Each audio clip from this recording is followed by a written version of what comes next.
Já se perguntaram por que as girafas têm pescoços compridos e não curtos? Não? Você quer saber a resposta? Então se liga nessa videoaula.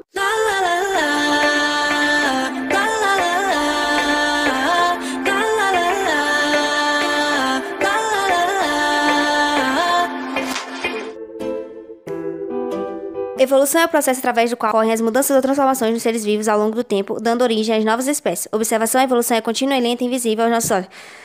Cansei. Durante muito tempo, o homem acreditou no fixismo, ou seja, todas as espécies vieram ao mundo da maneira como as conhecemos hoje. Porém, em 1808, o naturalista francês Jean-Baptiste de Lamarck publicou o livro Filosofia Zoológica, onde ele expõe suas teorias sobre evolução. No livro ele explica que o ambiente em mudança fazia com que os organismos mudassem seu comportamento. Para fundamentar essa teoria, Lamarck baseou-se em duas leis. A primeira lei é a lei do uso e desuso, onde ele explica que quanto mais um órgão é usado, mais ele irá se desenvolver. Enquanto menos usado, menos se desenvolverá, atrofiando-se e, consequentemente, desaparecendo, né? A segunda lei, a lei da herança dos caracteres adquiridos, onde as características adquiridas através do uso e desuso seriam transmitidas de geração para geração.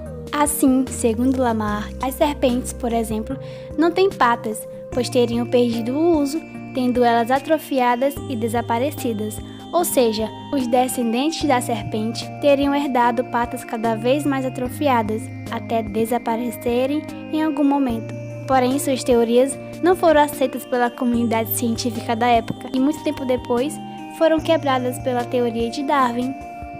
Em 12 de fevereiro de 1809, nasceu Charles Robert Darwin, que em 1831 saiu uma expedição para a América do Sul, a convite do capitão Robert Fitzroy.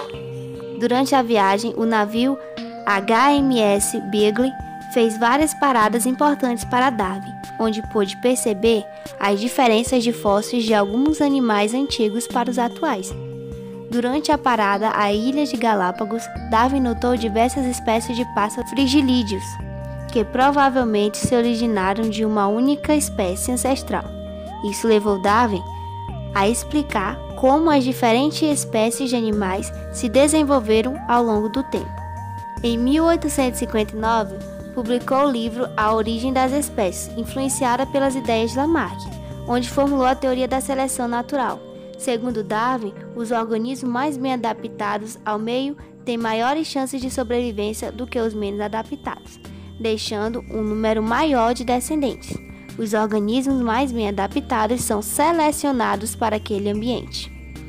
Ou seja, para Lamarck, se um ambiente sofre modificações, os organismos procuram adaptar-se a ele, enquanto Darwin, o ambiente exerce uma seleção natural que favorece o mais bem adaptado ao meio. As características das espécies para Lamarck são oriundas do uso e desuso e passadas de geração para geração.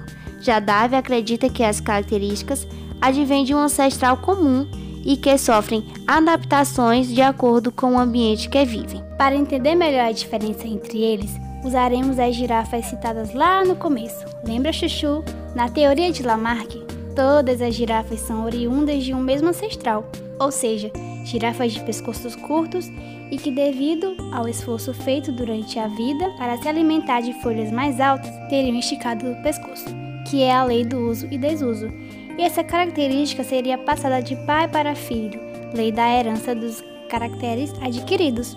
No entanto, a teoria de Darwin mostra que tanto as girafas de pescoço curto como as de pescoço longo conviveram juntas e que, devido à facilidade que as girafas de pescoços longos encontraram para se alimentar, continuaram a se reproduzir, enquanto as de pescoços curtos não conseguiam se alimentar de folhas mais altas. Então, entraram em extinção, ou seja, o ambiente seleciona o mais bem adaptado. Então é isso, pessoal.